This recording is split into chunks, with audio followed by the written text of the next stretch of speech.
Саламатсыздарбы, урматтуу Нурланбек Тургунбекович, урматтуу жогорку кеңеш депутаттары. Бул мыйзам долбоорун мен өзүм атайын алып чыгайын деп келдим. Себеби дегенде бул жерде башынан мен орун басарым алып чыгыш керек эле. Себеби бул мыйзамдын өтө маанилүү экендигин, коомубузга, мамлекетибиздин турмушуна мындан кийин ушул мыйзам кабыл алынгандан кийин бизде өтө мындай кылмыш жаатында чоң өзгөрүүлөр болот деген үмүтүбүз бар. Ошондуктан муну тактап өзүм алып чыгайын деп алып келдим. Урматтуу Нурланбек Тургунбекович, урматтуу жогорку кеңеш депутаттары, Кыргыз Республикасынын Улуттук коопсуздук мамлекеттик комитети мамлекеттик органдарда коррупциялык көрүнүштөрдү жоюу боюнча ички саясатты ишке ашыруунун алкагында коррупцияга каршы аракеттенүү чөйрөсүндөгү Кыргыз Республикасынын айрым мыйзам актыларына өзгөртүүлөрдү киргизүү жөнүндө Кыргыз Республикасынын мыйзам долбоорун иштеп чыкты. Азыркы учурда коррупциянын баардык көрүнүштөрүнө каршы аеосуз күрөш жүрүп жатат. Муну элибиз дагы оң кабылдап, жакшы жыйынтыктарга жетише алдык. Бирок коррупцияга каршы күрөшүү боюнча көрүлүп жаткан чараларга карабастан, мамлекеттик органдарда коррупциянын деңгээли жогору бойдон калууда. А бир кээ бир жерлерде өсүп да кетти.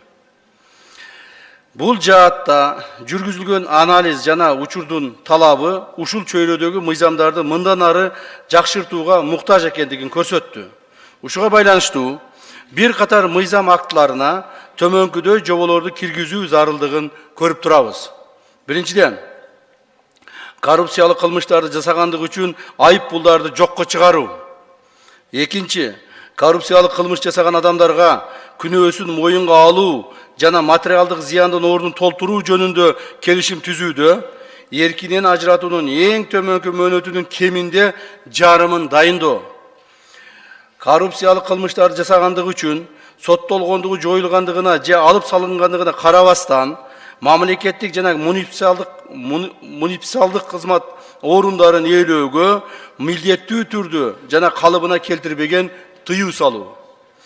Төртүнчү, жубайы же жакын туугандары белгиленген тартипте оор же өзгөчө оор кылмыш жасагандык үчүн Кыргыз Республикасынын кылмыш жаза мыйзамдарына ылайык жоюлбаган же алып салынбаган соттуулугу бар же ага талапкерге карата кылмыш жаза иши реабилитациялоочу негиздер боюнча токтотулган учурда аскердик кызматка, укук коргоо органдарына же сот аткаруучулардын түзүмүнө кабыл алуудан баш тартуу.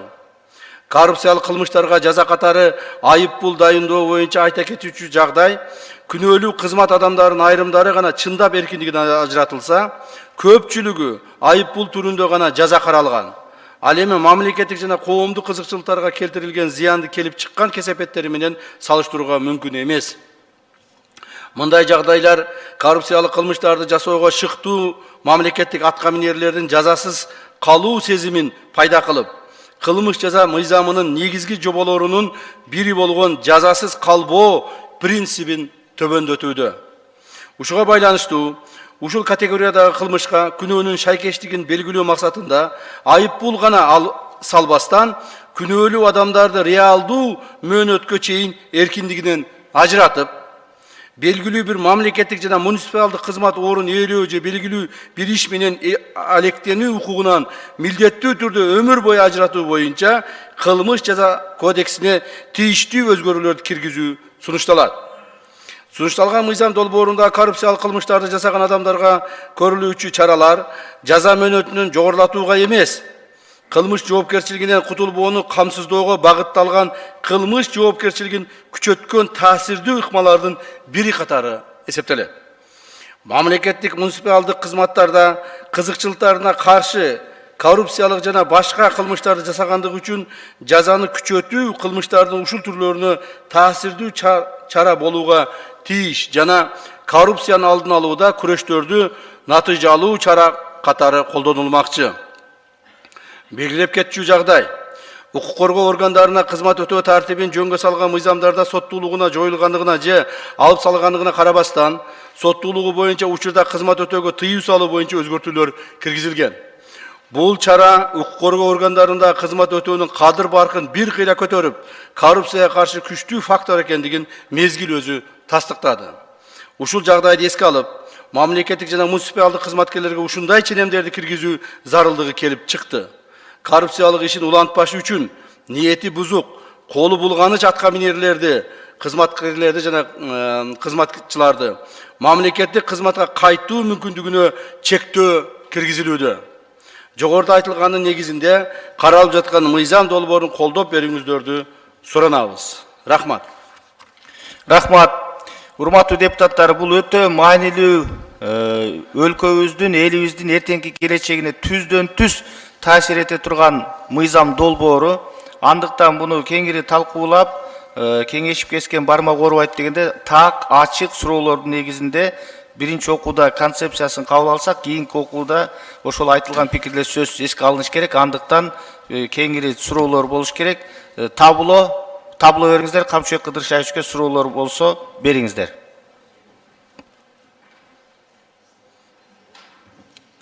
Демейдегидей эле биздин салтты бузбай Бекешев Дастан Далабаевич биринчи. Рахмат. Биринчиден, урматтуу депутаттар, уважаемые депутаты, позвольте поздравить нас, всех кыргызстанцев, и оба народа вчера действительно достигли обоюдного согласия по границам. Это победа двух стран, двух народов. И это произошло благодаря политической воле нашего главы государства и в том числе Камчыбек Кыдыршаевич. И очень удивительно то, что вы буквально вчера были там и уже сегодня уже докладываете по законопроекту. Очень отрадно. Камчыбек Кыдыршаевич, вот у меня несколько вопросов по данному законопроекту. Что делать, если государственный служащий уже заполнил специальную декларацию? Сейчас идет кампания по легализации, до конца этого месяца еще она идет. И вот, скажем, обнаружил, что чиновник был коррупционером, украл деньги, а у него есть эта спецдекларация. А мы написали, оказывается, так, что он освобождается от ответственности. Так, данный предлагаемый законопроект, который мы сейчас предлагаем, еще не принят. Так, будем обсуждать. Я очень надеюсь, что мы в срочном порядке будем принимать и первом, втором, третьем чтении. Наш уважаемый президент подпишет, и данный закон начнет работать уже с 1 января 2025 года. То есть с того срока, который он будет реализован.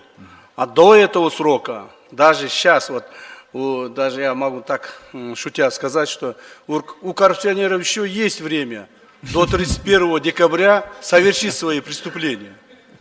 Что они могут еще штрафами освободиться. А после 31 декабря уже они реальный срок будут получать. То есть по действующему законодательству сейчас, по действующему законодательству, если кто-то совершил коррупционные деяния, он могут, то есть по некоторым снисхождениям наших уважаемых судей, получить штрафы. Такие случаи у нас уйма. Вот я сейчас статистику взял, здесь из тех делов, которые по коррупционным делам мы рассматриваем, почти штрафом отделались 80% всех коррупционеров. Всего 13% осуждено. То есть совершать коррупционные деяния стало как бы привычным. Все думают, что, коррупцию совершил, завтра даст штраф, там несколько тысяч, оплачу и обратно буду возвращаться.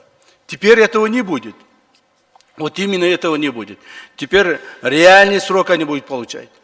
Теперь все штрафы убираем. Теперь штрафов за коррупционные деяния не будут. Вот именно. Поэтому я очень надеюсь, что декларацию заполнять, декларацию сдавать также до 31 декабря этого года. Коррупция в нашей стране этим годом уйдет. Очень надеюсь. Потому что со следующего года совершать коррупционные деяния действительно будет с одной стороны трудновато, с другой стороны наказание будет ужесточаться. Коррупциядан тышкары бул жерде башка статьялар бар, мисалы ошол эле шалакылык. Бул жерде не только мамлекеттик кызматкерлер, эми врачтар жана башкаларга дагы иш козголушу мүмкүн да. Буларга мисалы биз өмүр бою ушундай запрет кылсак бул туура элеби же қандай? Это не проблема, это как раз и решает нашу проблему. Мисал сіз тура айтып отырсыз. Коррупционные иные, то есть уголовный кодекс нашей страны, глава 42, коррупционные иные преступления против интересов государственной и муниципальной службы. Это какие статьи? Это статьи 336 коррупция, статья 337 злоупотребление должностным положением, статья 338 превышение власти, статья 338 прим. 1 воспрепятствование законной предпринимательской деятельности, статья 339 заключение заведомо невыгодного контракта, статья 340 незаконное обогащение, статья 341 участие должностного лица в предпринимательской деятельности, статья 342 получение взятки, статья 343 вымогательство взятки, статья 344 посредничество во взятничестве, статья 345 дача взятки, статья 346 служебный подлог, статья 347 незаконная выдача паспорта, статья 348 халатность.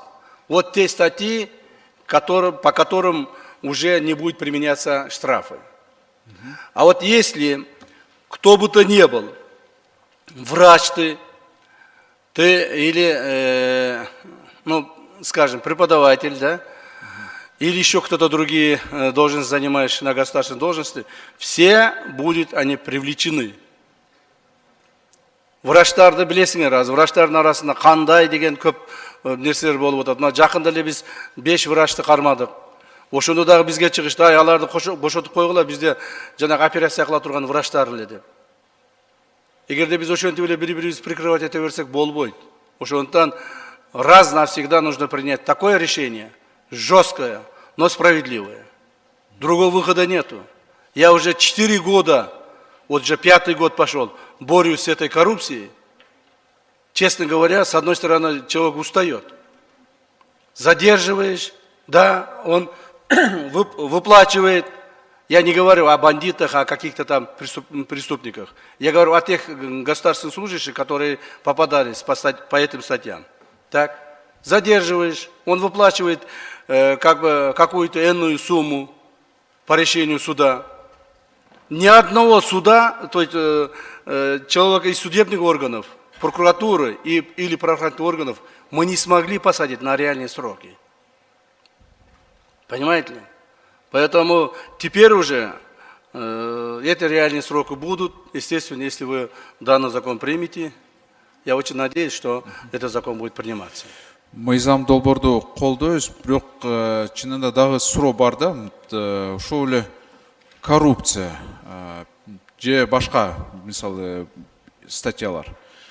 Мындай болбой калабы, допустим, сегодня он в политике человек что-то там против где-то сказал, и он может стать либо коррупционером, либо каким-нибудь еще по этой статье.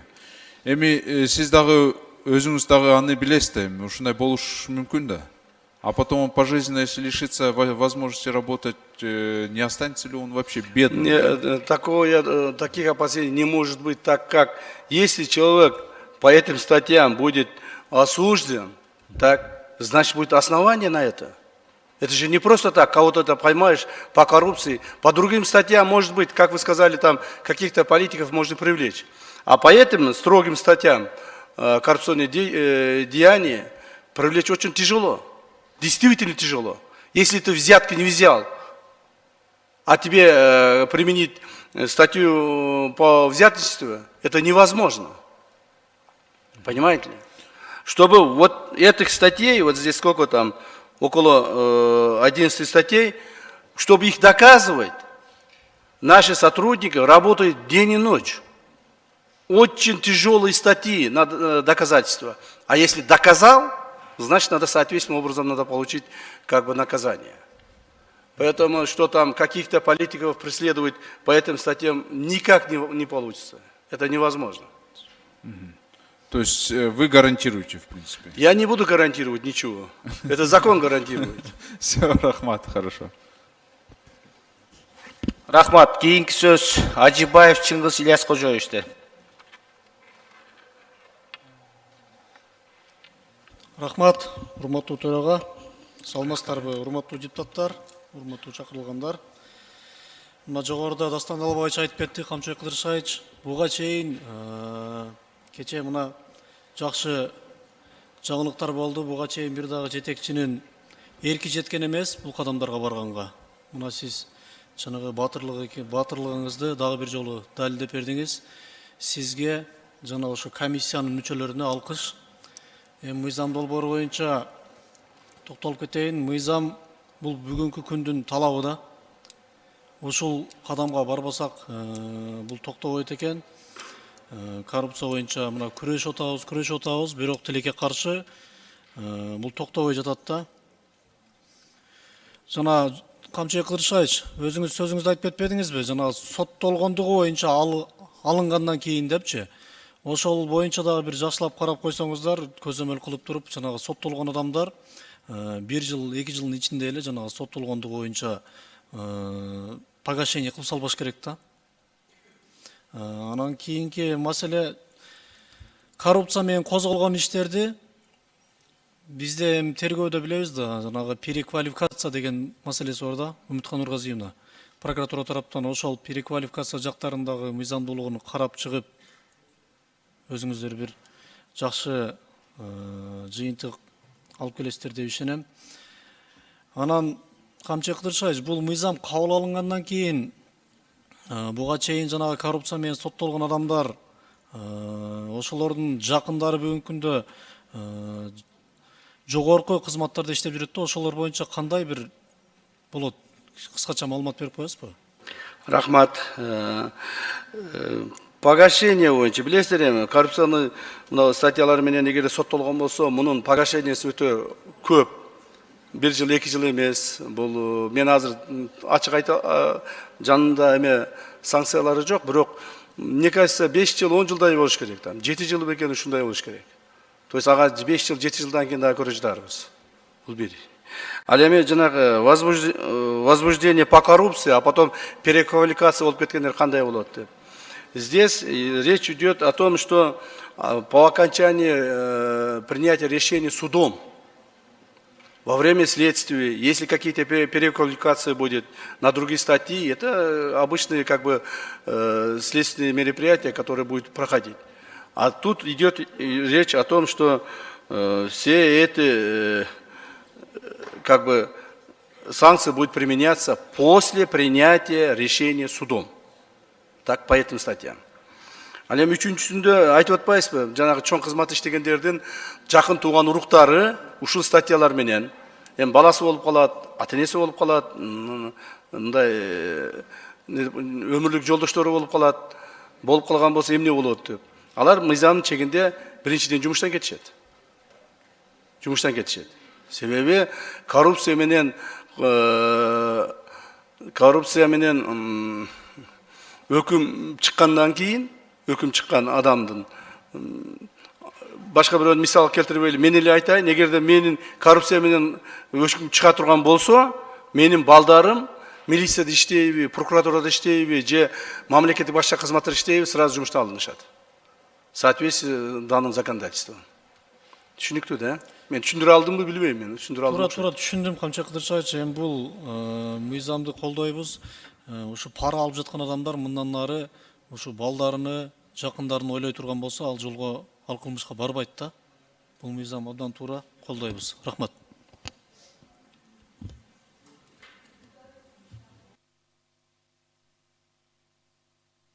Рахмат.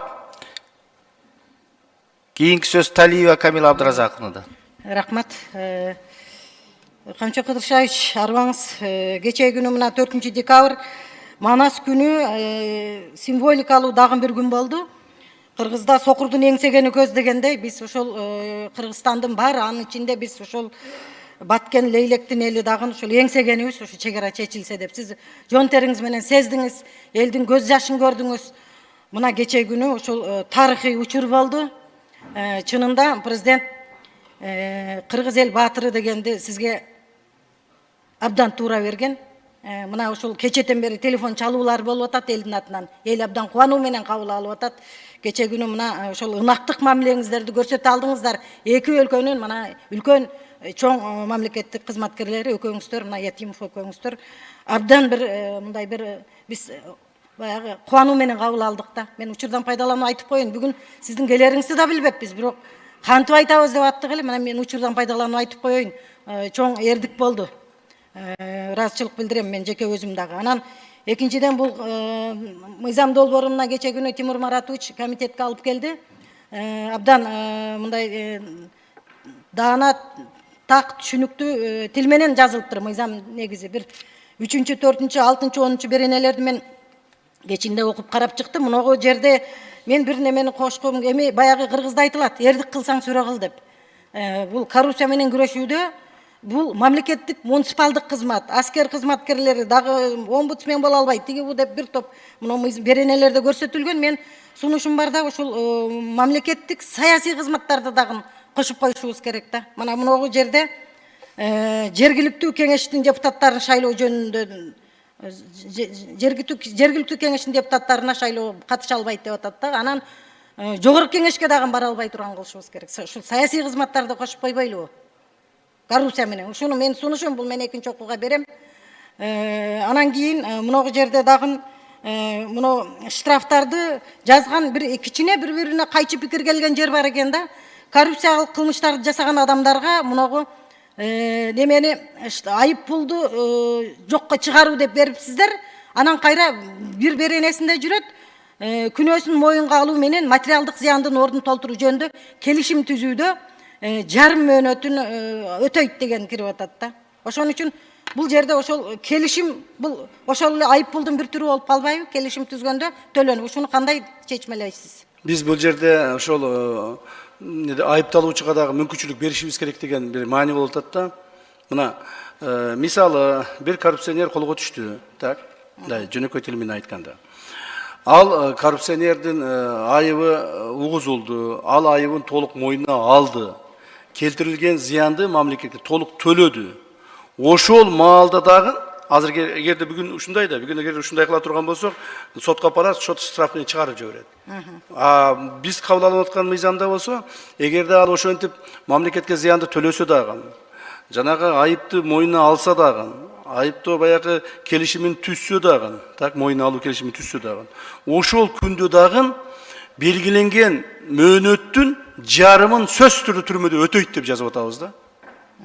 Өтөйт деп атабыз. То есть түрмөдөн чыгып, то есть коррупция менен колго түшүп, бирок түрмөдөн чыгып кете албайт да. Мисалы, коррупция боюнча бизде статьяларда нем ар жерде ар түрдүү, где-то приблизительно 7 жылдан 15 жылга чейин да.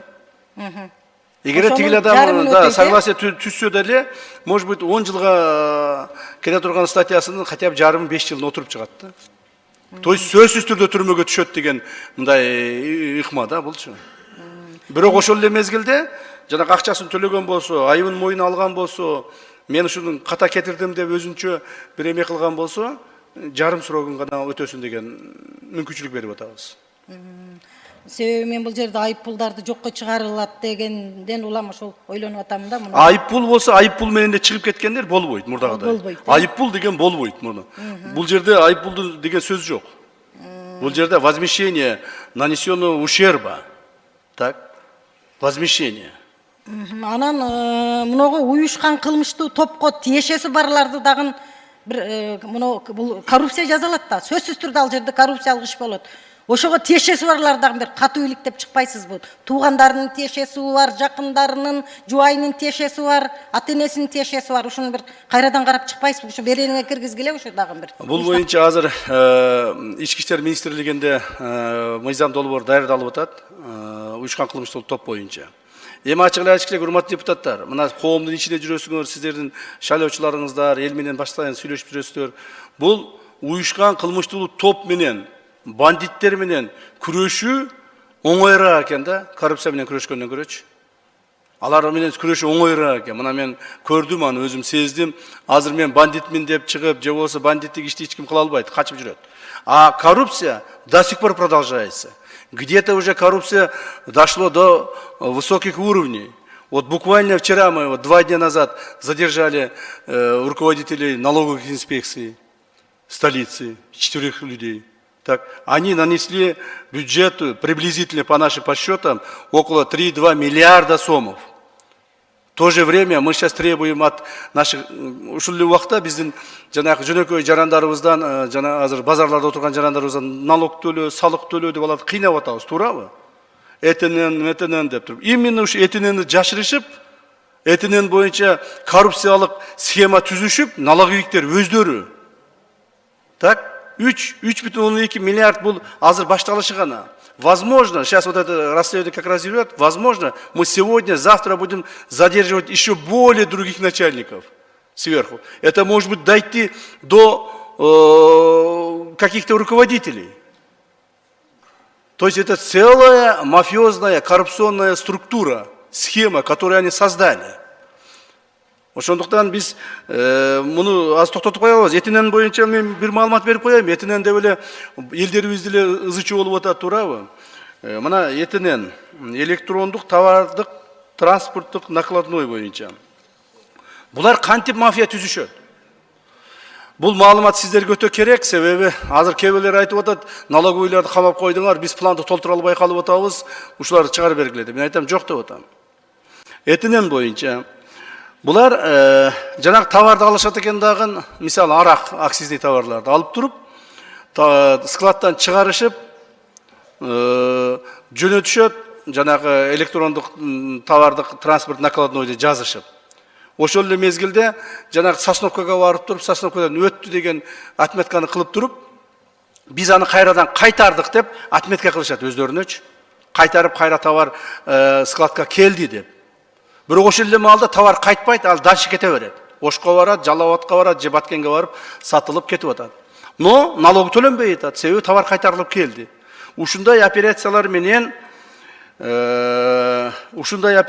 бизде жүргүзүлүп, ушун негизинен 3,2 миллиард сомду азыр биз Атозова иштин алкагында Бишкек шаары боюнча этененен, Бишкек шаары эле боюнча системасындагы Атозова же отклонен схемасы боюнча көмүскө экономиканын обороту 3,2 миллиард сом түзгөндүгү такталды.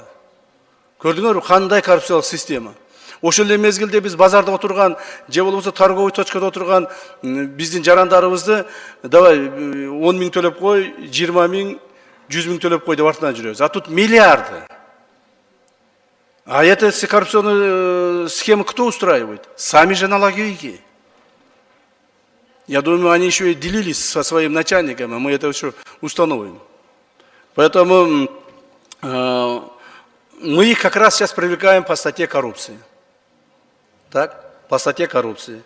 Ошондуктан урматтуу депутаттар, урматтуу Камиля Абдуразаковна, биз жанагы штраф деген нерсени такыр алып салдык. Сумму штрафа не будет дальше. Только реальные сроки будет. Рахмат. Рахмат. Кийинки сөз Таштанбеков Акбөкөн Дүкеновичте. Рахмат. Ысык Ата округу Акбөкөн Таштанбеков. Жолдош генерал системадай суроо. Бул мыйзамды окуп болот атат да, эгерде жөнөкөй сөз менен айтсак, бүгүнкү президент менен келген командага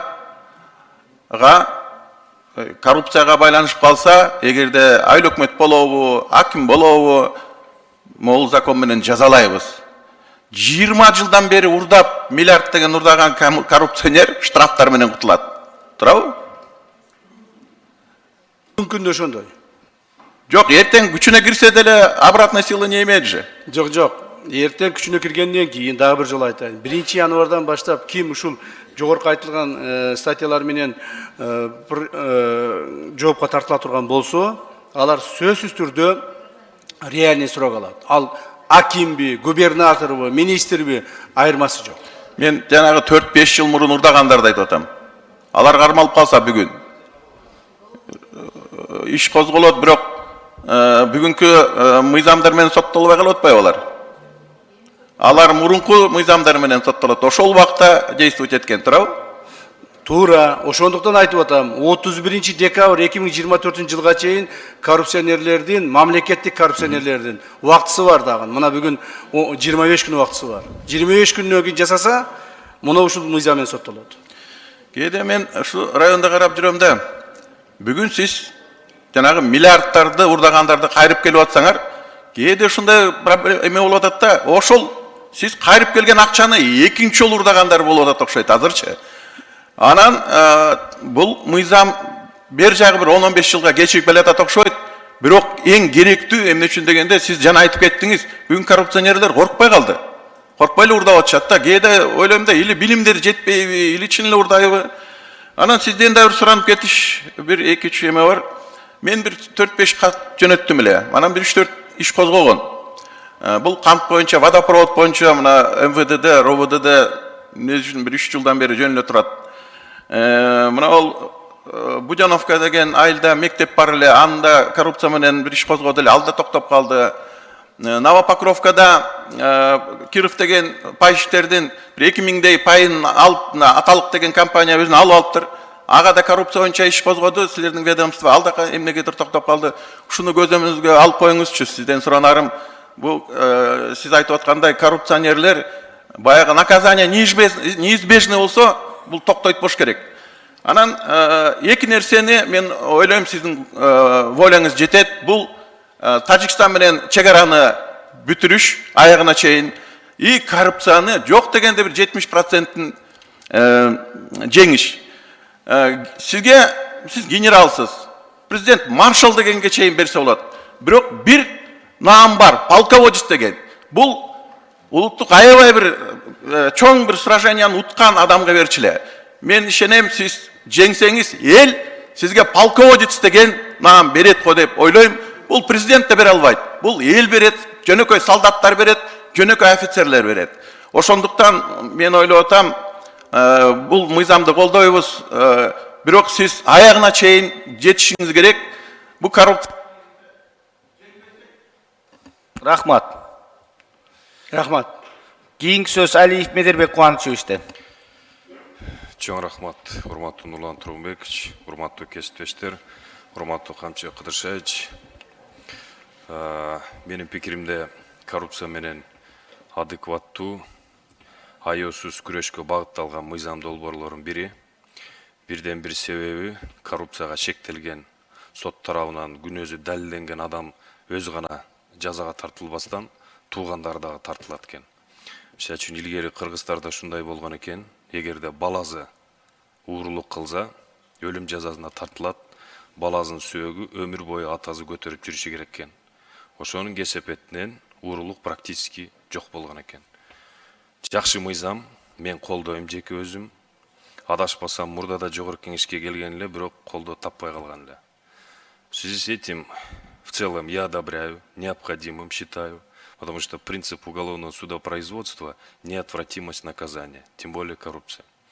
Но у меня возникает одно мнение, что конечную точку в вопросах, связанных с коррупцией, будут ставить судебные органы. Вот в римском праве, который распространился по всему миру, основной постулат гласит: лучше оправдать 10 виновных, чем осудить одного невиновного. Возможно, после принятия этого закона, чтобы он действительно работал по инструкции, многое зависит от судебных органов. Возможно, есть необходимость перейти к радикальной реформе судебных органов, чтобы судьи, когда применяли статьи законов, именно вот направленных по борьбе с коррупцией, выполняли ее четко и по инструкции. Мен сунушум ушундай эле да, мүмкүн судебный органдардагы реформа кылышы керек, чтобы они могли конкретно, четко использовать данный закон. Рахмат. Жалпысынан мен колдойм. Рахмат, туура айтасыз. Бул жерде мынандай да, биз жок нерсени талашпастан биринчиден мыйзам кабыл алайлы. Анан ошо мыйзамдын аткарылышын уже сиз айткандай соттордон талап кылып алайлы. Рахмат. Рахмат. Кийинки сөз Абакиров Элдар Курманбековичте. Рахмат, Нурлан Тургунбекович.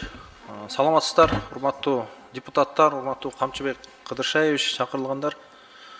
Мыйзам жакшы. Мен да ойлойт элем, бул мыйзам бир 10-15 жыл мурун эле керек болчу. Өзгөчө мыйзамда мага жаккан нерсе ушул мамлекеттик кызматта өмүр бою иштеп, коррупция кылгандар ошо айып пул менен чыга албайт дегенчи.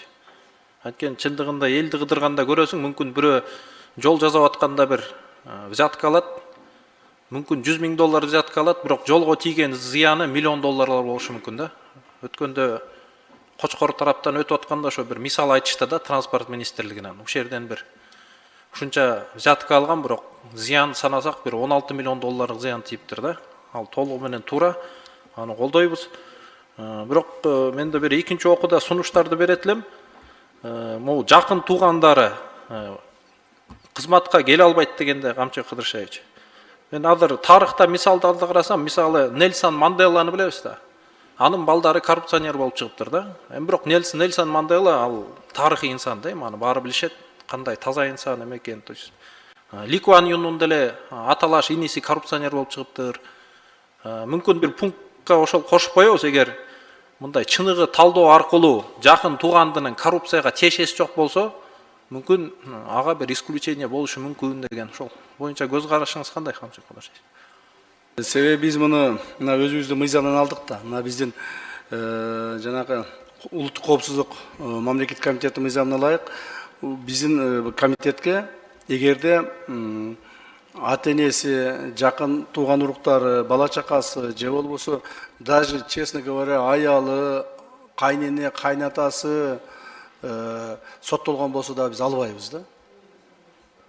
То есть совершенно, вот, например, анын кайнене, кайнатасы, ал бала өзү жакшы болушу мүмкүн, бирок кайнене, кайнатасы коррупционер болгону мүмкүн, же башка бир соттор менен соттолушу мүмкүн. Даже штраф болуп калса биз албайбыз да. Мыйзам ушундай. То есть исключительных таких прав даем, да.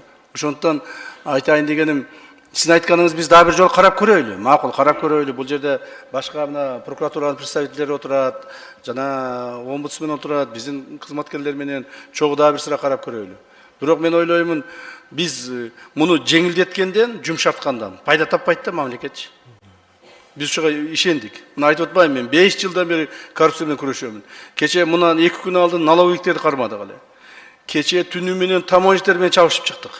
Түнү менен таможниктер мына 7-8 таможниктер кармадым. Мен кече түнү келдим, түнү менен ошолор менен чабышып чыктым. Эртең менен эле чуркап бул жак келе калдым. Мына Бошто жана Кара Сууда мурда Райым Матраевдин эмеси бар го, таможенный терминалы бар эле, өзүнүн жеке. Биз мамлекетке алып койгонбуз да. Мана ошол жерде уюшкан таможниктердин уюгун кече түнү талкаладык да. Мына алар чыгып атат. Аны айтып эле оозум жыйгычам деле мына түнү кечинде дагы таңгамал кармашты окшойт. Счетный палатанын мына бул түндүк жагыбыз боюнча башчысы бар экен. Анын 2 инспектор менен аны кармадык. То есть булар жөнөн жөн эле баары эле бирөө кармап алып аткан жок.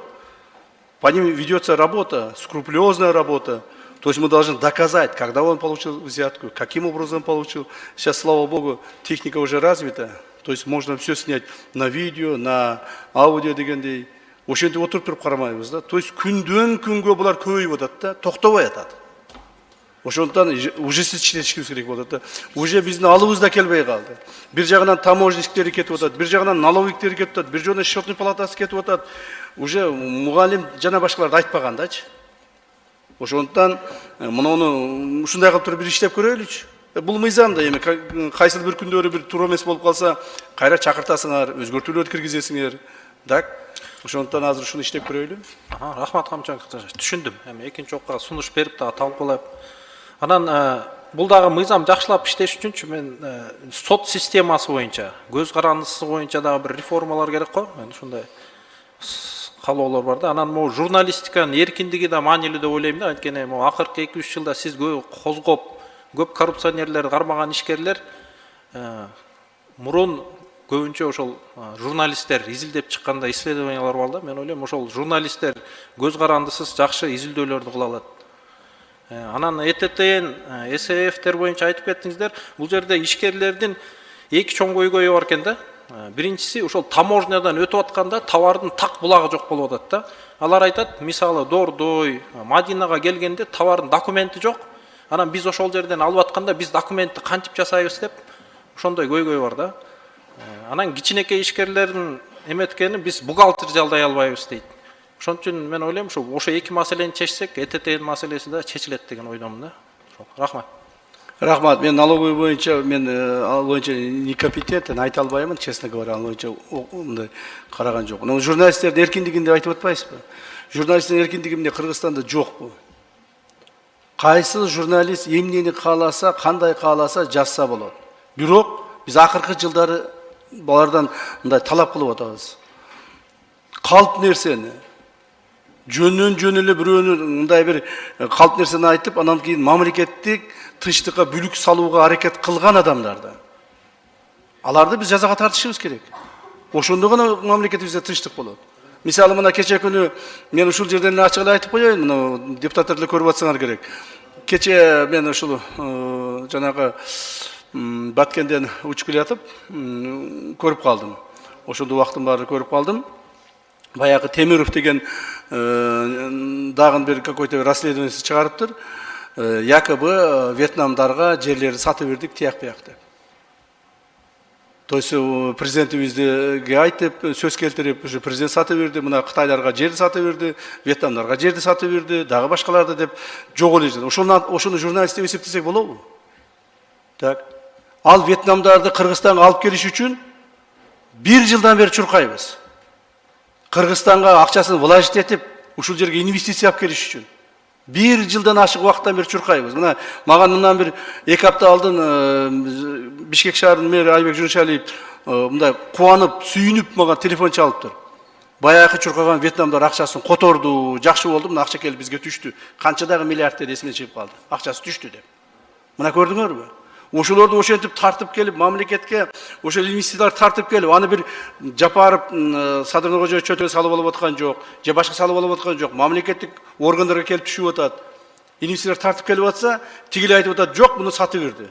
Ошону уккан инвесторлордон келбейт да. Айтат да. Ал журналист эмес, ал бүлүк салуучу деп аталат. Ошондуктан биздин журналисттерге Кыргызстанда толук бойдон эркиндик бар. Эмнени жазса жаза берсин.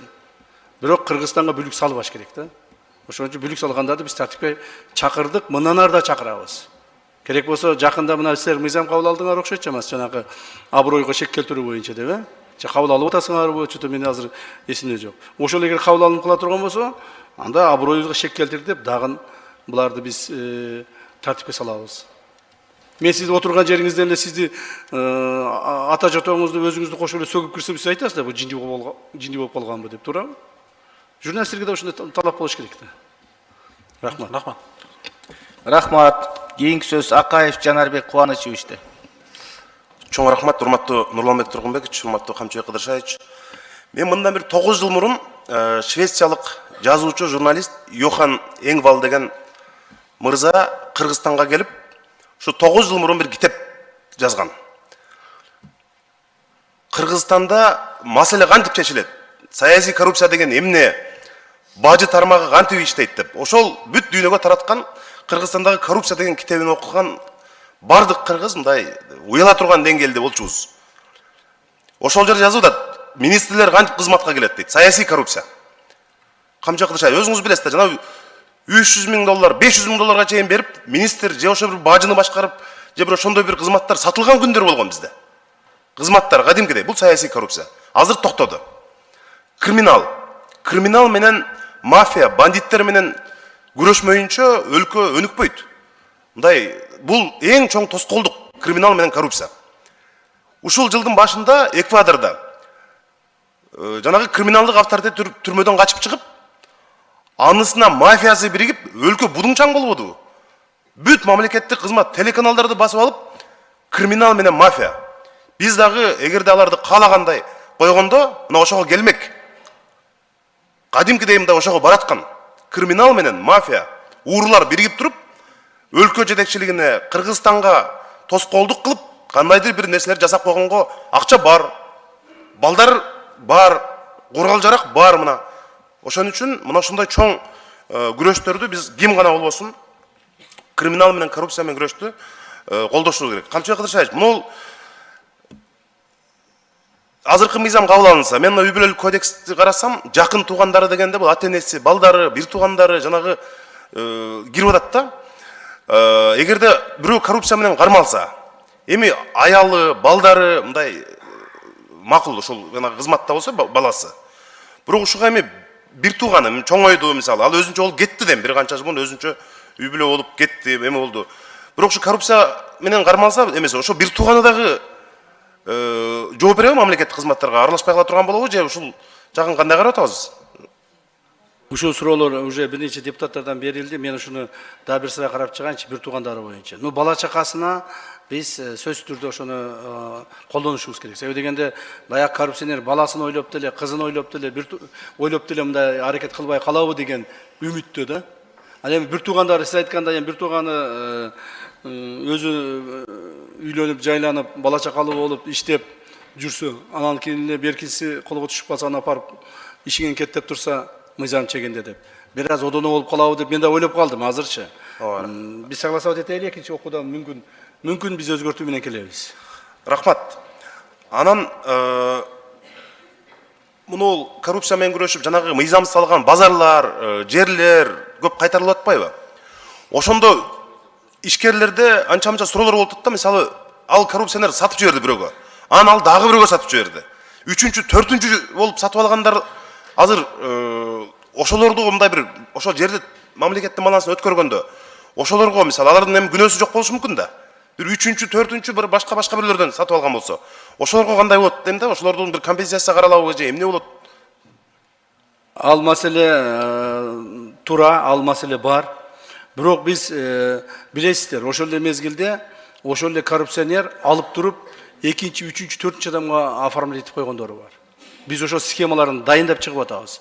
Ошо схемаларын биз выявлять этип чыгып атабыз. Анан тигил экинчи, үчүнчү алганы айтып атат. Ооба мага жөн эле оформлять этип койгой муну.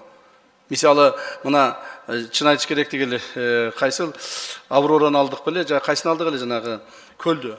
Ошол жерде бир 2-3 чоң пансионаттар ар бири бир $1 миллион ашык турат экен. Бирөөсүн карасак, көчөдө эле жүргөн Максимдин бирөөсүнүн эмеси пансионат экен. Көчөдө эле жүргөн бирөөгө оформлять этип коюптур. Аны кармап келдик. Сен каяктан ушунча акча алдың?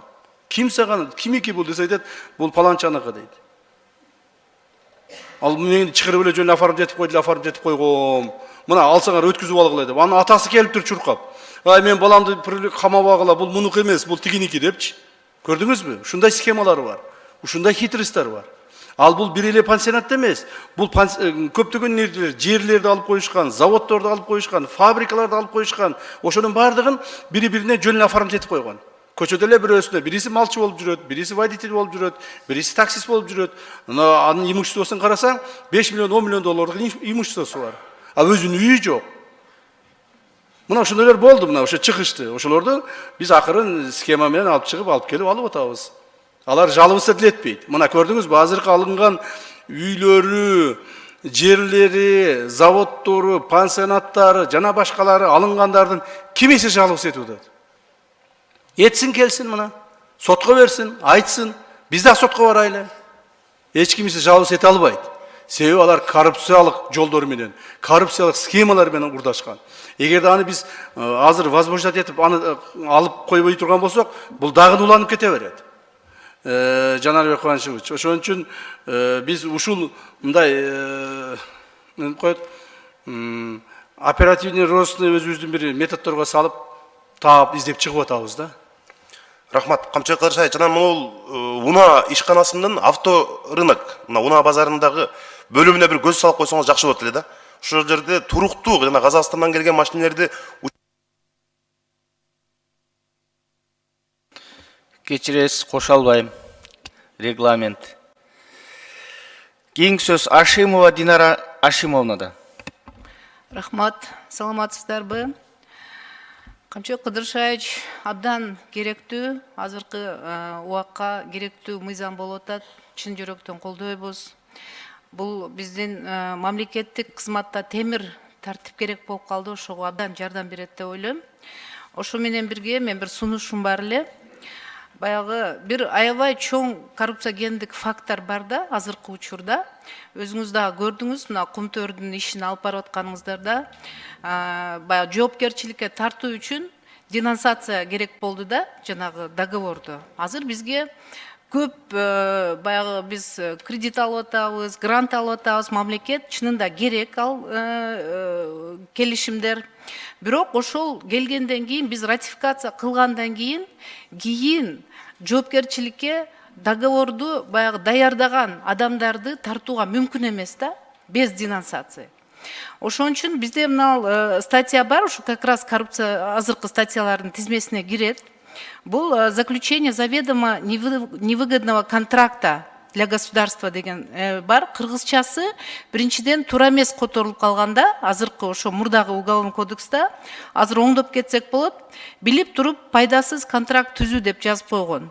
Менин сунушум мамлекетке зыян контрактты атайлап түзүү, анан запятая кылып туруп, Кыргыз Республикасынын жогорку кеңешине ратификацияга зыян контрактларды сунуштоо деп киргизгенибизде, анда өтө ошол сиздердин органыңыздардын, башка укук коргоо органдарынын немеси чоңоет эле дагы. Биз чынында баягы көп учурда көрбөй атабыз. Бир нече баягы министерстволарда устойчивый коррупционный группалар бар да, жана переговорлорду алып барган. Анан биз берде депутаттар чыркырап эле калып калып атпайлыкпы? Эмнеге мына бул жака көп акчаны карап койдуңар, эмнеге деп. Бирок уже договор түзүлүп калган. Биз же ратификация кылышыбыз керек, же болбосо кайтарышыбыз керек. Анан элге акча керек, мамлекетке керек деп арга жоктон өткөзүп калатабыз. Ушул сунушту мен жазуу түрүндө берсем, бир карап чыксаңыздар. Анан эми Камчыбек Кыдыршаевич чынында биздин замандын каарманысыз. Барыбыз элди ойлогон, мамлекетти ойлогон адамдар, сизди колдойбуз. Сизди Кудайым колдосун. Рахмат. Рахмат. Рахмат. Кийинки сөз Жакышев Русланбек Шергазиевичте. Саламатсыз, урматтуу кесиптештер, урматтуу Камчыбек Кыдыршаевич. Бул мыйзам долбоорун албетте колдойм. Бул мыйзам долбоор азыркы замандын талабы болуп жатат. Мынакей биздин Кыргызстанда үч жолу тополоң дейбизби, революция дейбизби, же бийлик алмашты дейбизби, ар бир ызчы болгон сайын ошо карапайым эл чыгып ушу коррупционерлерден, уурулардан, кыян кескилерден өмүр бою мамлекетти тоногон, шүмшүк шупайлар тажап бүткөн. Ошондо ар бир чыкканса эл айтчы, люстрация кылгыла депчи. Ошол мыйзамда бүгүн келди го деп ойлоп жатам. Ошонун негизинде, мына ушу сиздин мыйзамыңыздын негизинде Кудайым буйруза мына Кыргызстанда миң деген уурулардын, мындайча айтканда азыр түн уйкусуна качып аткан кези, мына сиз дагы өзүңүздүн чыныгы эр жүрөктүк, мындайча айтканда баатырлык, башыңызды рисковать этип, чоң кадамдарга бардыңыз. Мен ойлойм, бул мыйзам долбоорун биз Кудай өзү кабыл алып бергенден кийин дагы миң деген коррупционерлердин, уурулардын bir жүзүн ачып, мындан ары дагы бир кат иштейсиз го деп ишенем. Анан эми Камчыбек Кыдыршаевич, моногу Кыргызстанда азыр акыркы учурда карапайым элдердин көйгөйүшү болуп атат. Бизге да регион барган айтып атат. Абхазия, Армениядан келген машиналар эми карасаң 10 миң деген машина экен. Ошолордун учеты жок экен. Бизде погранслужба деген бар, таможня деген бар, границаны кайтаргандар бар. Алар ошо ГАИ деген кызматы бар. Кантип киргендер белгисиз да. Ошолордун баарын мынакей азыр четтен токтотуп, киргизип, штрафтарга салып, ким урдап келген, кандай жол менен келген депчи. Бул эми ушуга чейин деле ошо бир 10 миң, 40 миң, 50 миң машина кеткенче бир белгисиз болуп аткан таң калыштуу болот да. Ушу жөнүндө бир өзүңүз оюңузду айтып, бир көзөмөлгө алып койсоңуз. Анткени азыр бүтүндө карапайым эл ушу машиналарды кээ бирөө кредитке алган экен, эми такси өтөт экен, үй бүлөлүк каражат экен. Ошол жагында бир өзүңүз көзөмөлгө алып контролдоп койсоңуз. Русланбек Шергазиевич, бул маселе бар. Бул маселени азыр бизде ыкчам маалыматтар менен иштеп атабыз. Бул жерде жанагыдай коррупциялык схема түзүлгөн. Таможниктер бар бул жерде, жана пограничниктер бар, УНАанын дагы адамдары бар, жана укук коргоо органдарынан дагы бар. Так, ушул устойчивый коррупционный схема түзүлгөн. Ошону эми биз азыр распутывать ете баштадык. Буюрса. Бирок факт есть факт, алар уже кирип калды, сиз айткандай адамдар колдонуп атат, жана башка болуп атат. Бул маселе боюнча мен ойлойм, өкмөттүк деңгээлде бир чечим кабыл алыныш керек. Урматтуу Камчы Кыдыршаевич, сиз эми өкмөттө министрлер кабинетинин төраганы орун алсаңыз, ушу президент менен акылдашып бир комиссия кылып койсоңуздар, ушулар жөнүндө бир карап көрсөңүздөр. Эми карап көрсөм 50 миң, мүмкүн 100 миңге чейин машина бардыр. Эми ошолар айтып жатат, хоть $500 болобу, $1000 болобу, ошону төлөсөк, мамлекет бизге оформить этип берсе дейт. Миллион деген доллар мамлекет түшүп калат деген баягы тилектерин алар да айтып жашат, карапайым эл дагы. Анан эми акыркы сизге бул сунушум, суроом, ошо менен биргеликте бул мыйзам долбоорун кабыл алгандан кийин ошол эле жергиликтүү кеңештерге дагы, жогорку кеңештерге дагы катыша албайт деш керек да. Коррупционерлердин балдары болобу, кыздары болобу, бир тууган болсо дагы жогорку кеңешке, мамлекеттик кызматтарга бир туугандарды өзүңүз айткандай, ал жагын эми карап көрөсүздөр. Рахмат, мыйзам долбоорун колдойбуз. Рахмат. Рахмат. Камчы Кыдыршаевич, суроолор да көп экен, отуруп жооп бересизби? Айта бериңиздер, себеби дегенде жогорку кеңештин алдына отуруп алсам да туура эмес болуп калбасын. Силерди урушат деп бүгүн даже галстук тагынып келдим. Чыгышка дебесин деп. Рахмат. Кийинки сөз Темирбаева Миргуль Мурзаковнада. Рахмат, Жамиля Кубанычбековна, саламатсыздарбы? Урматтуу Камчы Кыдыршаевич, бүгүнкү мыйзам долбоорун колдойм. Бул албетте президентибиз жана сиздин күч аракетиңиздер менен өлкө боюнча уюшкан кылмыштуулукка жана коррупцияга каршы аюусуз күрөш жарыяланып, натыйжасы көрүнө баштады. Бүгүнкү мыйзам долбоору деле ошонун далили деп айтсак болот да.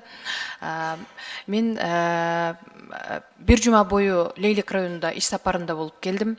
Кече күнкү ушул чек ара боюнча сиздердин жакшы жагыңыздар албетте Лейликтин эл өкүлү катары Баткен облусунун баардык элди кубандырды. Буюрса баардыгы жакшы чечилсин, ийгиликтерди каалайм.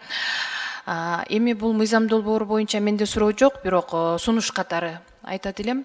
Бүгүнкү күндө ушул мыйзам долбоорунда көрсөтүлгөн кылмыштарга кандайдыр бир атайлап уюштуруп, ошого түрткөн ушундай учурларда болуп калышы мүмкүн деп ойлойм да. Анткени бүгүнкү күндө биздин ошол өзүнүн милдеттерин так аткарбай, интрига менен алектенген чиновниктерибиз да жок эмес да, туурабы? Ошондуктан ушул мыйзам долбоорун кабыл алууда сөзсүз түрдө ошол жактарын дагы эске алып карап чыгуу зарыл деп ойлойм. Айтасыз, урматтуу Миргуль Мурзаковна, могул ушул коррупциялык беренелери боюнча каралып аткан статьялардын бардыгында мамлекеттик органдын кызматкерлеринин катышуусу бар. Коррупция каерде? Коррупция жөнөкөй адамдардын арасында жок. Коррупция жалаң ушул мамлекеттик органда иштеген, ошол укук коргоо органдарында иштеген, прокуратура органдарында, сот органдарында, коопсуздук органдарында иштеген ушундай адамдардын арасында бар. Ошондуктан коррупцияны жанагы схемалар түзгөндө өтө татаал, муну доказать этиш өтө кыйын, но тем не менее жасап атабыз муну. Ошондуктан сиз туура айтасыз, бул мамлекеттик органдардын кызматкерлеринин арасындагы жумуш. Бул жер негизинен баягы жөнөкөй адамдарга тиешеси эле жок. Жөнөкөй шайлоочуларыбызга жөнөкөй адамдар тиешеси жок. Жалаң ушул депутаттар, дагы бир жолу айтып коеюн, депутаттар дагы бар арасында. Так, жергиликтүү орган кеңешинин депутаттары бар, жогорку кеңештин депутаттарына чейин жетет. Мына мен бир өзүмчө ишенемин, эгерде ушул мыйзамды кабыл ала турган болсок, негизинен коррупцияга барган адамдар бир 70-80% кыскарат, өзүнөн өзү эле. Мыйзамды көрүп туруп эле, мыйзам татаал, колго түссөм өлдүм, кой деп кыскарат. Же болбосо көпчүлүгү жумушунан кетет. Анан эми баягы баш көзүнө карабай рисковать эткендер бар, алар үчүн биз турабыз, алар менен иштешебиз. Ушул жана үй бүлөсүн сөзсүз, эгерде атасы же апасы тарабынан коррупцияга аралашкан болсо, үй бүлөсү сөзсүз кийинки мына ошол мамлекеттик жумуштарга, ошондой эле жогорку кеңеш, шаардык кеңеш, айылдык кеңештерге кабыл алынбаса, ошондой эле жалпы бир туугандарын деле кошсоңуздар болот деп ойлойм да. Бул аябай жакшы болмок. Туура. Анан Камчы Кыдыршаевич, бүгүнкү мыйзам долбоорунан сырткары бир кайрылууну айтып коюуга уруксат этсеңиз. Мен ушул Лейлек районуна барганда атайын менин атыма, анан сиздин атыңызга да жазылган бир кайрылуу бар экен. Контрабанда маселеси боюнча кайрылышкан экен. Бул жөнөкөй бир касапчынын Кулунду айыл өкмөтүнөн Бакиров Үмүтбек Сражидинович деген жигит экен. Атайын өзү келип тапшырып кетти. Бул жерде бул жигит ошо касапчылык кылууда ушул контрабанда жолу менен кармалган букалардын этин алып ошого дуушар болуптур. Мындайча айтканда ушул киши орто жолдо 300 миңге күйүп атат экен да. Сатып алган экен, ал сатып алган бука ушундай туура эмес жол менен келген экен. Анан орто жолдо акча төлөп аскер прокуратурасына кайрылыптыр, бирок мына 9 айдан бери эч кандай жыйынтык чыкпаптыр. Сизге тапшырып коюуга уруксат этсеңиз. Берип коюңуз, биз карап чыгабыз. Рахмат, ийгилик каалайм. Рахмат. Кийинки сөз Маткеримов Айбек Тураталиевичте. Рахмат, саламатсыздар, урматтуу кесиптештер, урматтуу Камчыбек Кыдыршаевич, биринчиден өзүмдүн жана элибиздин атынан ыраазычылык билдирип коеюн. Анткени мына өзүңүз биринчи жумуш баштаган күндөн баштап ушул биздин мамлекетибиздин эгемендүүлүгүн, чыныгы биздин чек араларыбызды тактайм деп талыкпаган эмгектин артында мына чек ара маселелери чечилип келе жатат. Мына кече биздин ушул Тажик Республикасы менен болгон маселелерин мындай акырына чыгарып тарыхый окуя жараттыңыз. Буюрса мындан ары дагы ушул элибиздин ак батасы менен колдоосу менен жогоруда кесиптештерим айтып кеткен наамдарга элибиздин колдоосу менен жетесиз деген мен чоң ишеничтемин. Ошону менен бирге мына сиз өзүңүздүн өмүрүңүздү тобокелге салып ушул коррупционерлер менен уюшкан кылмыштуу топ менен күрөшүп келе жатасыз. Бирок кээ бирки учурларда мына өзүңүз белгилеп кеттиңиз, коррупция кээ бирки жерде өстү деп. Ошол сиз менен катарлаш жүргөн ушул мамлекеттик кызматкерлердин кайра ушул коррупцияга барганы сизди эле эмес, бизди дагы өкүндүрүп келет. Анткени сиздин эмгегиңизди баалап койсо болмок. Ошондуктан мен бул мыйзамды сөзсүз колдоймун. Анткени ар бир адамдын эмгеги бул бааланыш керек. Жана ошондой эле ар бир мыйзамды бузган жаран сөзсүз түрдө бул жазасын алыш керек. Анткени биз андай адамдарды коомдон тазаламайынча бул коррупция улана берет экен. Мына өзүңүз белгилегендей өтө оор күрөш. Анткени бул коррупциялар чырмашып кетти. Атасы коррупционердин баласы бүгүнкү күндө чоң бийликтерде отурат. Чоң кызматтарда эл отурат. Биз эгер бүгүндөн баштап ошондой катуу чараларды колдонбосок, анда биз күрөшө албайбыз. Мен ойлойт элем, ошол сөзсүз түрдө баласы эмес, бир туугандарын дагы кошо жазага тартыш керек. Анткени эгер бир туугандарыны бошотуп кое турган болсок, анда ал бир тууганы чоң кызматта отуруп, ошол коррупция кылганын кайра эле колдойт. Анан ошону менен бирге бул коррупцияга аткезчиликти дагы кошуп койсоңуз, контрабандалык жолдор менен дагы көптөгөн биздин элибизге зыяндарды келтирүүдө. Ошол эле мезгилде биздин коңшу өлкөлөр менен дагы алакабызды бузуп коюуда. Анткени ошол контрабандалык товарларды биз кээ бирки таможен союзга, Евросоюзга, ЭЭПке кирген жерлерде кирбеген өлкөлөрдүн товарларыны бир контрабандалык жолдор менен жөнөтүшүп, биздин мамлекетибизге шек келтирип коюуда. Ошону менен бирге мен суранып кетет элем. Эгер кайсыл бир мамлекеттик органда коррупция болдубу, жөнөкөй коррупционер кармалдыбы, анын ошол бөлүмдүн башчысы. Эгер бөлүмдүн башчысы кармалдыбы, ошол райондун жетекчилиги. Эгер райондун жетекчилиги кармалдыбы, ошол министрлик дагы толук кандуу жооп берсе. Анткени мына атасы үчүн баласы жооп берип аткандан кийин ошол коррупционер кызматкер үчүн жетекчи дагы жооп бериш керек деп ойлойм. Рахмат. Рахмат. Кийинки сөз Козоев Алишер Абибилаевичте. Рахмат. Жамиля Кубанычбековна, саламатсыздар, урматтуу кесиптештер, урматтуу Камчыбек Кыдыршаевич. Жалпы эле коллегалар айткандай, кечеги тарыхый күн сиздин акыркы ушул 4 жылдык аракетиңиз менен сиз жетектеген комиссиянын жыйынтыгы кечеги күнгө дал келип турат. Ыраазычылык чоң. Бул дагы эми ийгиликтүү аякташы менен куттуктасак дагы болот. Ошого отурлай эле бүгүнкү мыйзам долбоору боюнча бул негизи өзү бир 2 жыл алдын келсе дагы жакшы болмок, бирок эми айласыздан бүгүнкү күндө ушулга барып атканыңыздар бул жакшы көрүнүш. Себеби жалпы эле мисалы соц сеттерден көрүп атабыз, сиздердин жасаган жумуштарыңыздар күн санап чыгып атат, күн санап, эч токтобой атат, айла жок. камалып атат, штрафын төлөп атат, чыгып кетип атат, кайрадан катталгандар деле көрүп атабыз. Мен ойлойт элем, бүгүнкү мыйзам бул бизге аба суудай керек. Буну тез аранын ичинде биз өткөзүп, батыраак күчүнө кирсе, болгон бул мамлекетибиздин өсүп өнүгүшүнө түзмө-түз таасирин тийгизет. Себеби канчалаган инвесторлор келип атат, канчалаган жакшы иштер болуп атат. Ошол эле биздин өзүбүздүн мамлекеттик кызматта иштеген, ошо укук коргоо органдары же болбосо ар тармактуу биздин мамлекеттик жетекчилер мурдагы эски системанын алкагында ошол көнүп калган, адат кылып алгандай эле бул эч токтобой атат. Кандай bundan дагы көбүрөөк татаалдаштырыш керек.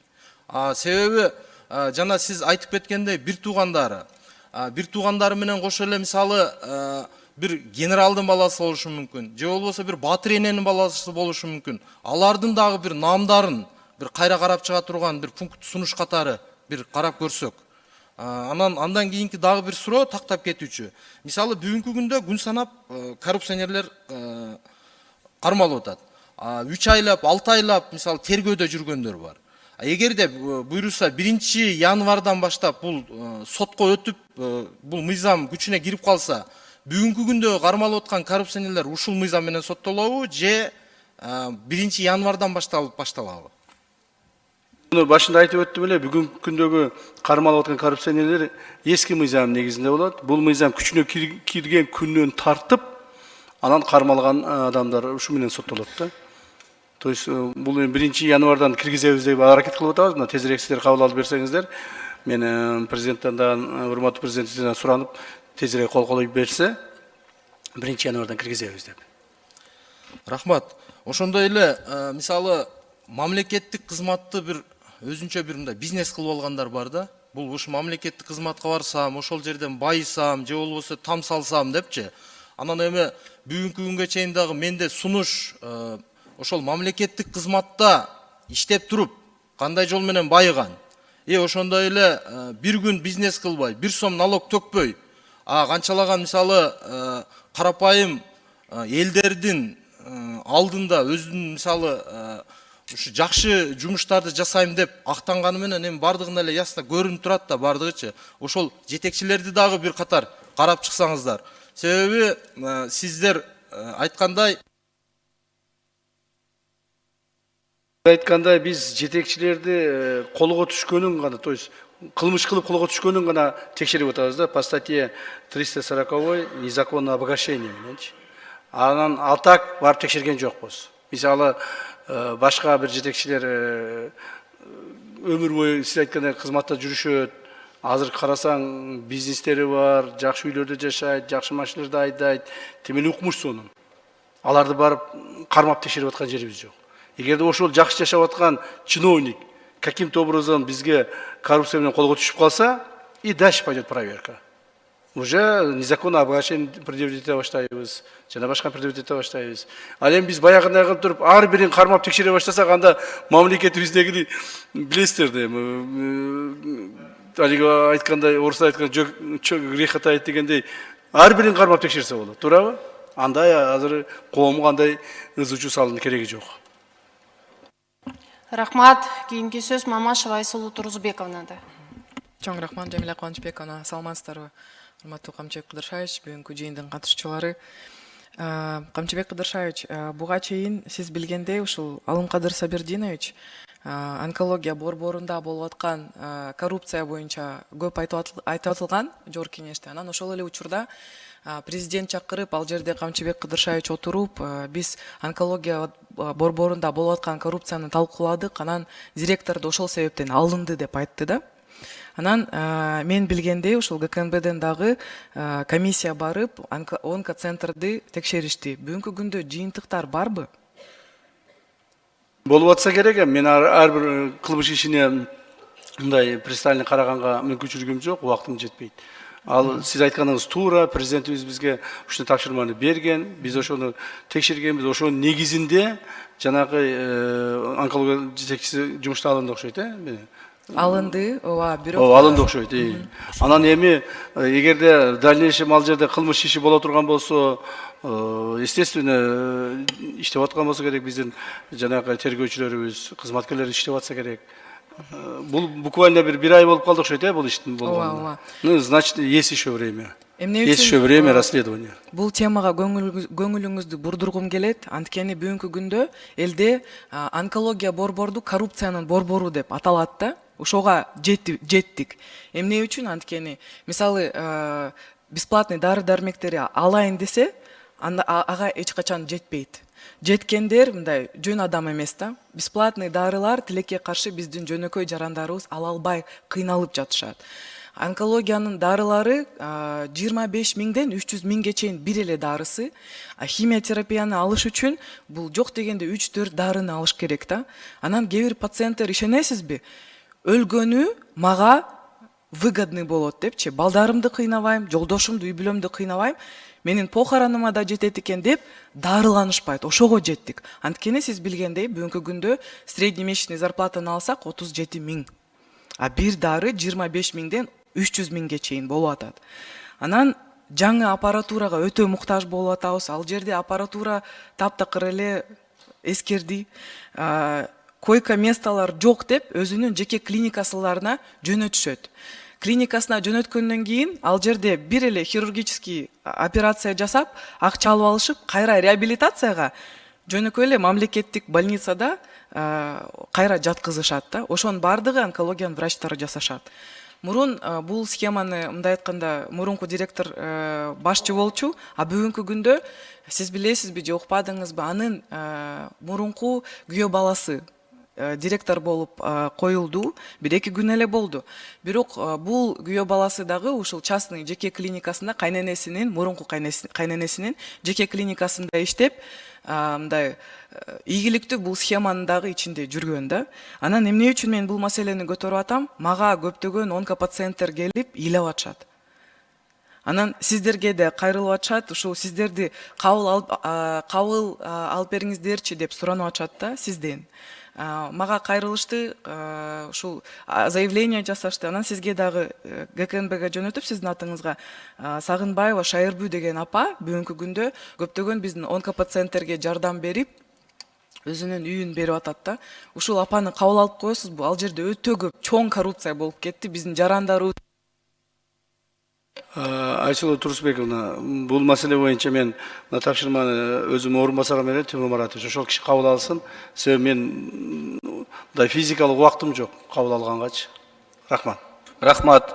Урматтуу депутаттар, сиздерден өтүнүч мыйзам долбоорунун айланасында суроо берели. Себеп дегенде бул адат болуп калды, ушул мыйзам долбоорунан сырткары башка маселелерге кирип кетип атабыз да. Ошон үчүн ушуну кармансаңыздар.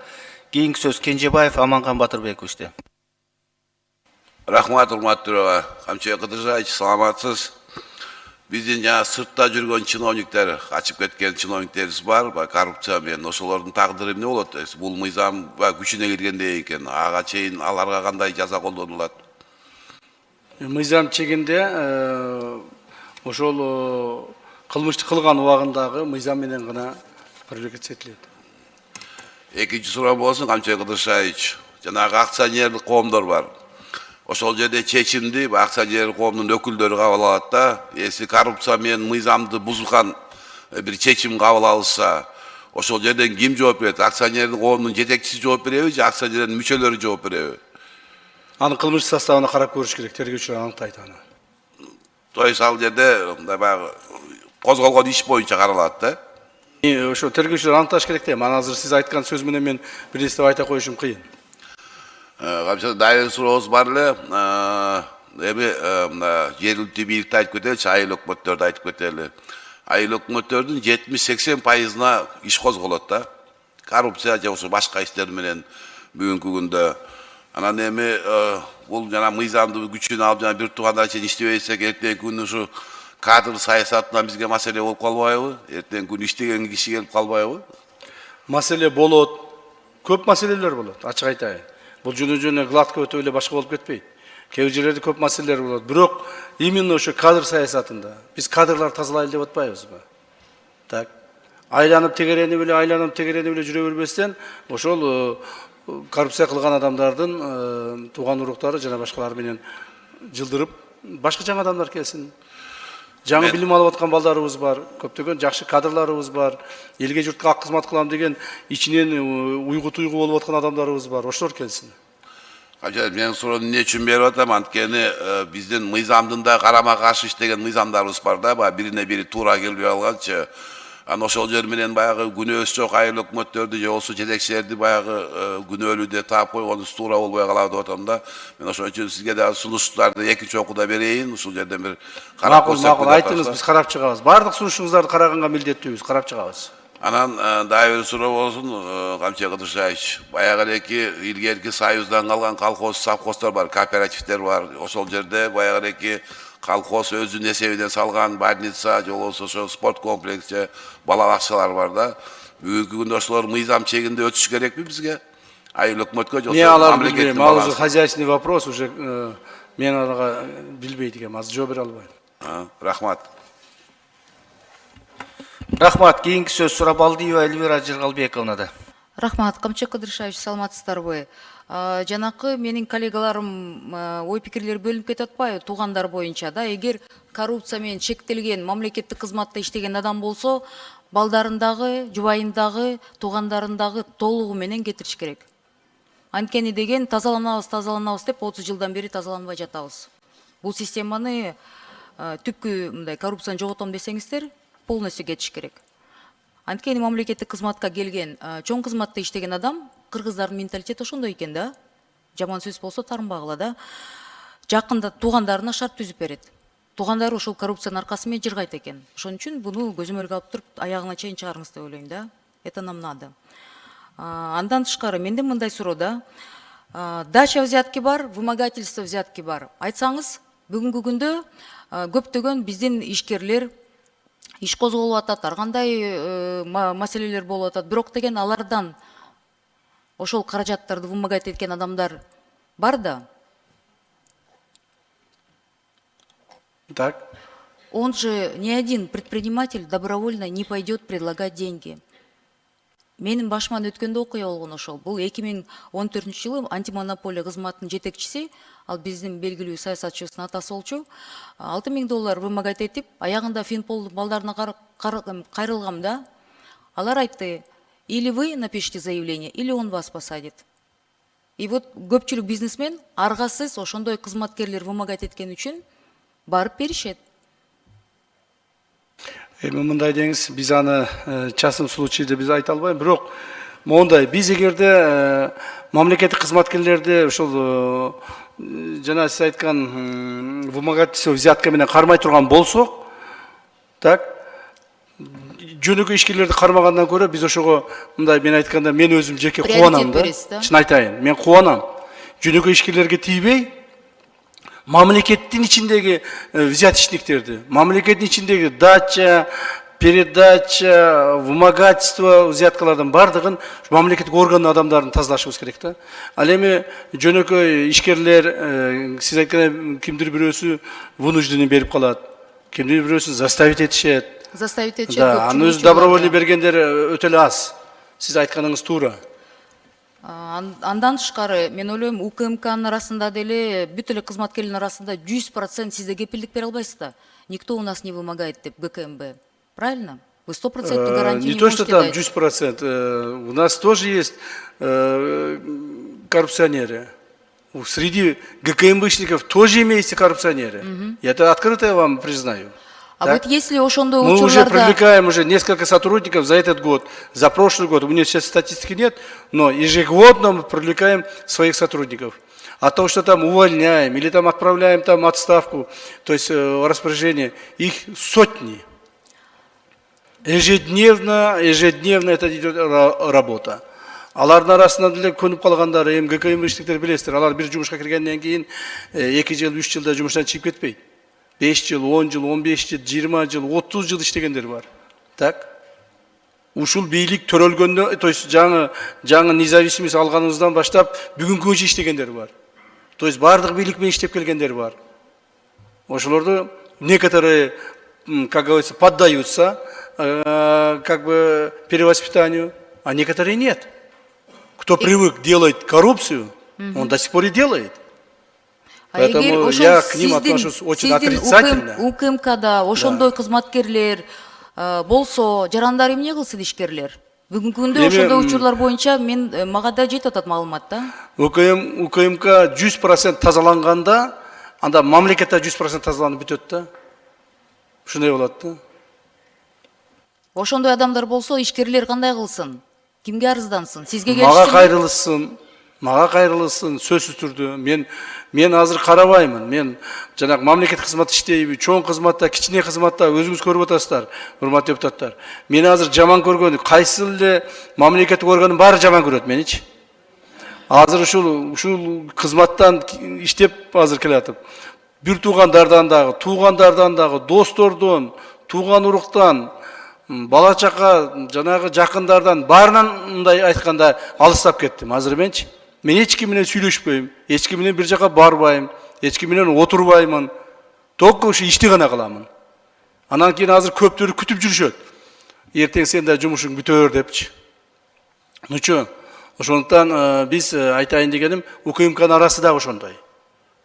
Бизде деле көптөгөн жанагы туура эмес иштеген кызматкерлерибиз бар. Аларды привлекать этип атамын. Мына военный прокуратурага берип атабыз. Камалгандары бар. Бүгүнкү күндө камалып отургандары дагы бар.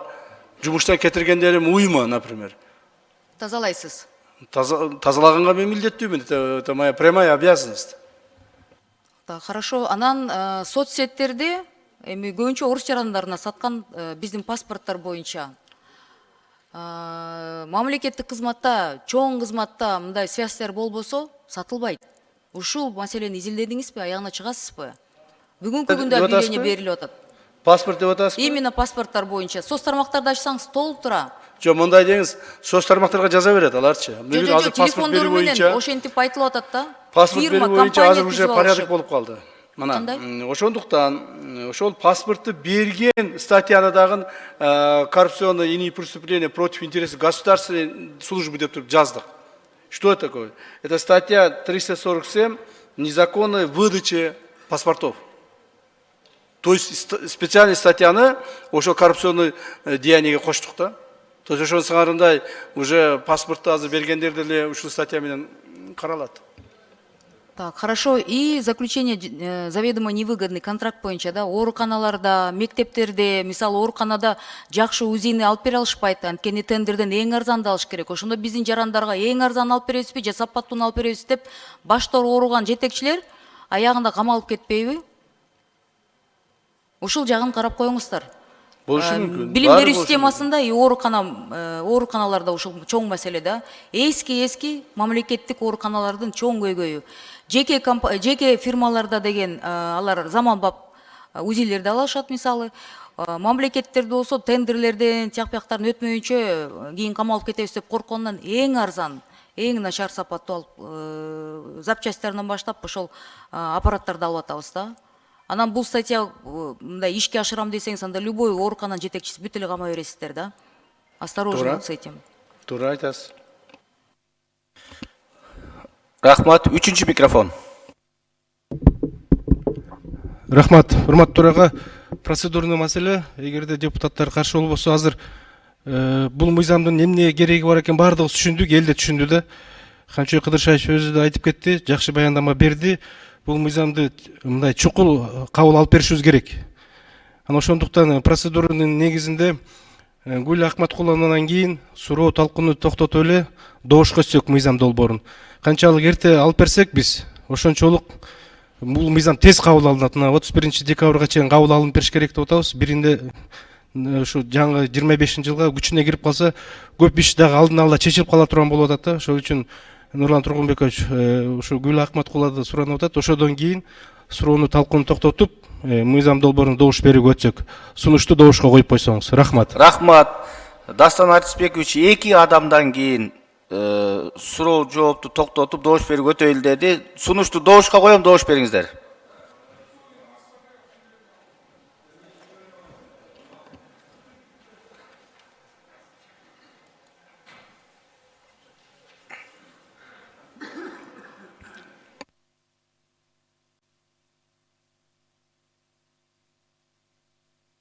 Makul 71, karşı жоқ бар 71 катталды, 83 sunuş öttü. 2 adamdan keyin doğuş berip ötöbüz. 5-ci mikrofon. Рахмат, урматтуу төраға. Дастан Арсбековичтің сунушу өтті. Тура айтып атат, мыйзам боюнча менимче азыр биринчи окууда концепцияны карап атканда талкуулоо болбойт. Жалпысынан биз же макулбуз же каршыбыз деп карап атабыз. Экинчи окууга карата тийиштүү сунуштар эгер бар болсо депутаттар киргизишет, талкуулап. Андан кийин күрөш паракорлук жана коррупция жагынан тийиштүү укук коргоо органдарынын тарабынан азыр айысыз жүргүзүлүүдө. Камчыбек Кыдыршаевич бул жагынан баш болуп турат. Менимче туура азыр иш болуп атат. Андан кийин киргизилген сунуштар аябай маанилүү, өзүктүү. Мен жалпысынан колдоп атамын. Бирок биякта кесиптештер туура айтышты. Камчыбек Кыдыршаевич укук коргоо орундарда иштеп аткан кызматкерлер, өзгөчө тергөөчүлөр жана оперативниктер жагынан, сапат жагынан сабаттуу болушу керек. Биз бул жагынан өтө катуу карашыбыз керек. Андан кийин сот системасында кабыл алынган мамлекеттин атынан чечимдер жана өкүмдөр өтө маанилүү. Бул соңку чечимдер. Бул жагынан соңку бир нече маселелер боюнча мен өзүм күбө болдум. Андан кийин менде маалыматым бар. Эгер убактыңыз бар болсо, сиз менен жолугуп, соттун системасында болгон туура эмес чечимдер боюнча мен маселе сизге жеткирейин деп атам. Рахмат. 4-ci mikrofon. Рахмат. Камчыбек Кыдыршаевич, мен бул мыйзамды колдойм. Эмне үчүн дегенде 30 жыл мурун киргизиш керек эле бул мыйзамдычы. Анан 30 жылдан бери ушул мыйзам жөнүндө сөз болуп жүргөн. Бирок эч кимдин эрки жеткен эмес да ушул мыйзамды киргизгенге, өткөргөнгө. Ошондуктан мен ойлойм, сиз бул мыйзамды киргизип атканыңыз бул сиздин эрдигиңиз. Анан дагы бир нерсени айткым келет да. Азыркы ушул мыйзам менен киргизип аткан чараларыңыз бул негизинен коррупциянын жыйынтыгы менен күрөшүү чаралар болуп калып атат да. А коррупциянын булагы четте калып атат да. Мен айтайын дегеним, коррупциянын булагы бул шайлоо системасында жатат. Ошол шайлоодон башталат бардыгы.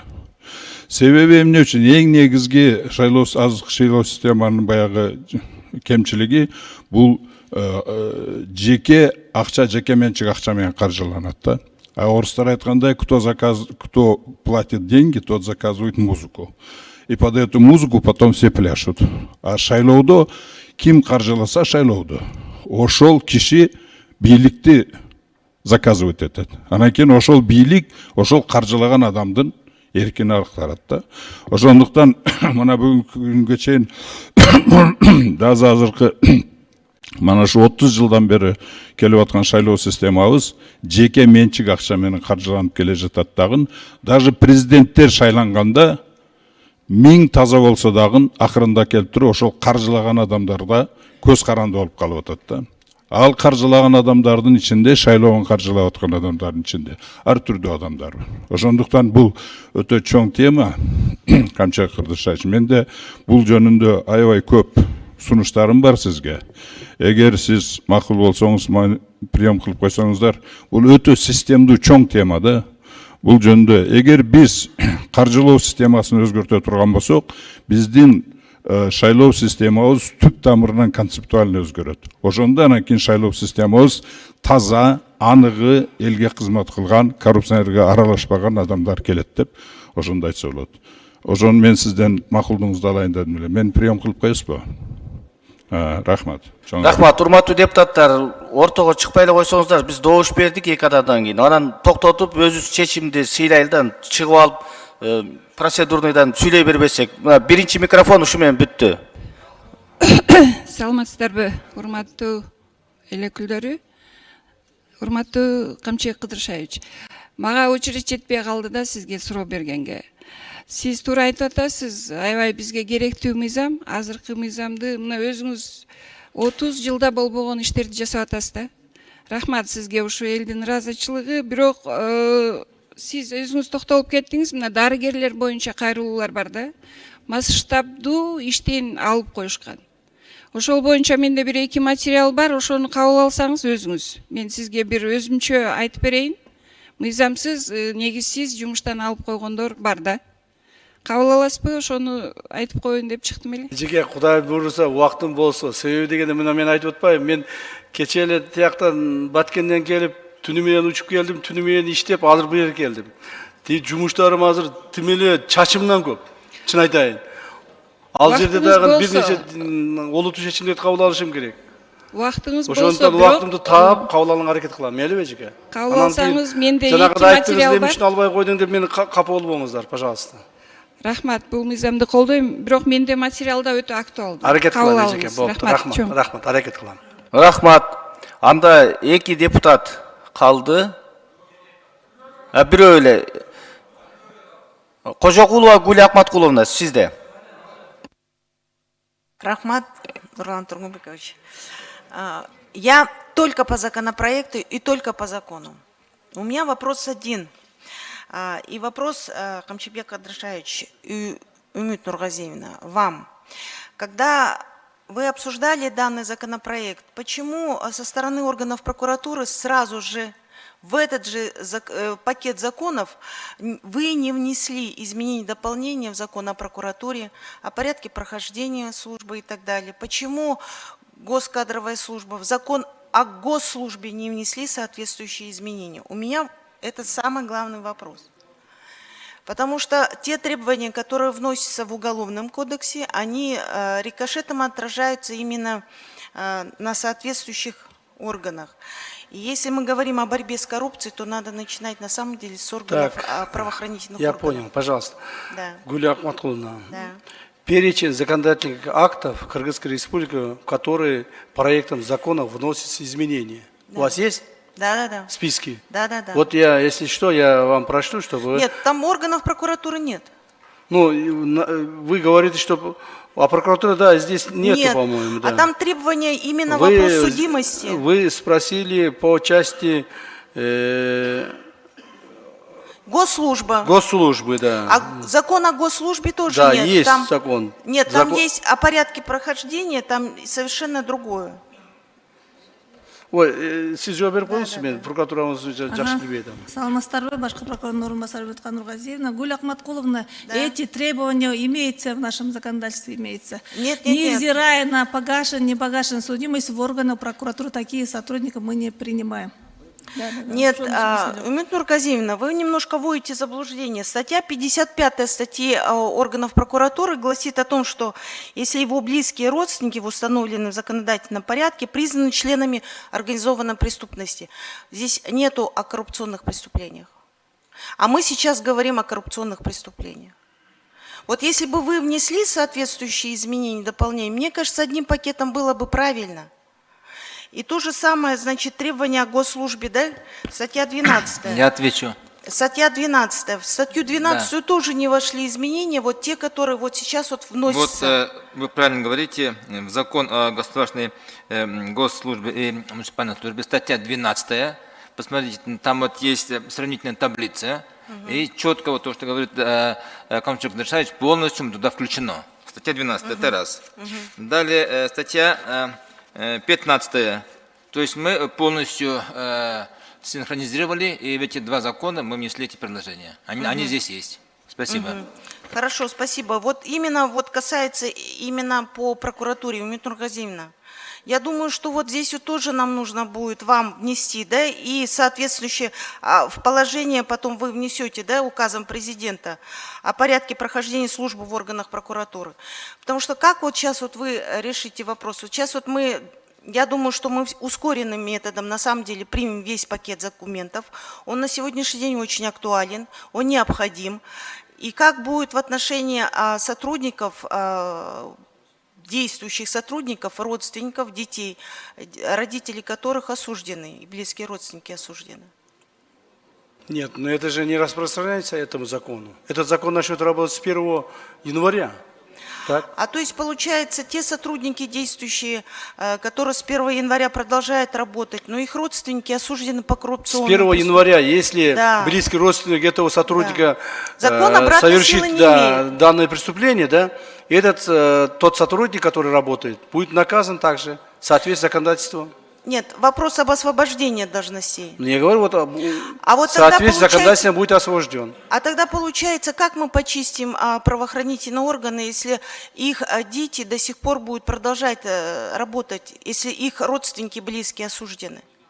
Мы как будем очищаться? Ну, сейчас... Моральная сторона, да, Нет, этого вопроса? Это, смотрите, Гулят Махална, Да. давайте, сөз айтсақ көбейе береді. Бірақ мыйзам жоқ та азыр. Ошоны киргизип атпайбыз ба? Мына азыр жоқ та мыйзам. Азыркы мыйзамдар боюнча андай нормалар жоқ. Ошондуктан ушул мыйзамды киргизип атабыз. Эми 1 январдан баштап 2025 жылдан ушул мыйзам бузуулар болсо по коррупционной части, так, тот же родственник будет снят с должности, соответственно нашим законодательствам, изменениям, которые сегодня мы вносим. Вот и все. А вы говорите, а сейчас как? Сейчас Нет, нету я закона. не говорю сейчас, я имею в виду после принятия законопроекта. После принятия закона, соответственно, законодательством будет применяться все как бы санкции закона. То есть принцип